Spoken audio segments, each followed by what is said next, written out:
I stood alone in Lex Luthor's empty cell, the silence around me amplified by the weight of the situation. I needed to find a lead, something to follow, but I had nothing to go on. The absence of any evidence made it clear that whoever killed Lex knew how to cover their tracks. That's when I remembered the surveillance cameras.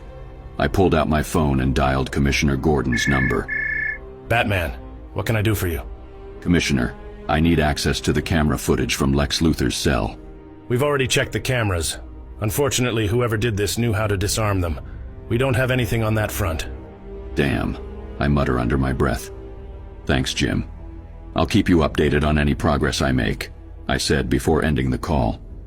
The phone call with Commissioner Gordon had yielded no leads on the murder of Lex Luthor, leaving me with a dead end.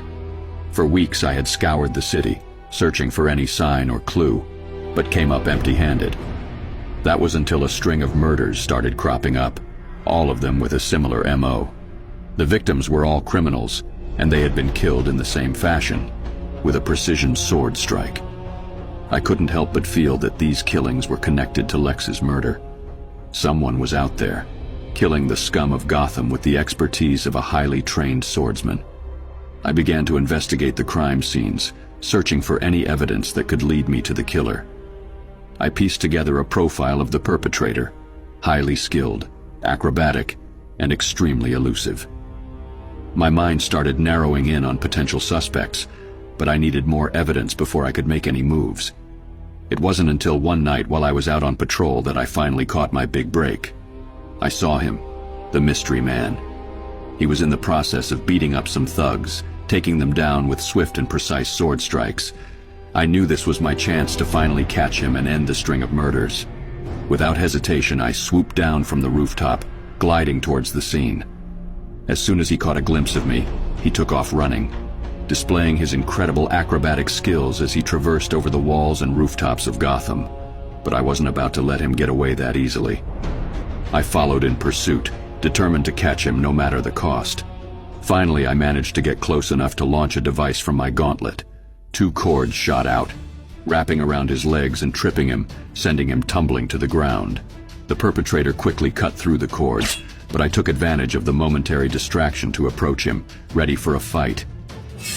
He drew his sword and lunged towards me, but I swiftly evaded his strike by a hair's breadth, my heart racing as I assessed his movements. I could tell that he was a formidable opponent, and I had to stay on high alert to avoid getting caught off guard. He continued to attack with deadly precision, each swing of his sword threatening to end the fight in his favor. But I was determined to bring him to justice, and I used all my skill to evade his strikes, my eyes never leaving his as I searched for an opening. Despite my best efforts, though, one slice of his sword found its mark, drawing a line of blood across my chest. I gritted my teeth and pushed through the pain, my mind focused on the task at hand. As I continued to dance around his blade, I saw my opening and struck. With a swift punch, I sent the weapon flying out of his grip, leaving him defenseless. He charged at me in frustration, and we engaged in hand-to-hand combat for a brief moment. But his efforts were in vain, as I quickly outmaneuvered him and landed a final blow to his ribs, causing him to grunt in pain. He tried to resist, but I quickly subdued him with another pair of cords, tightly binding his hands and feet. Finally, I approached the subdued stranger and swiftly removed his mask. My heart skipped a beat as I saw the face of the person underneath. No, it can't be, I muttered to myself in disbelief.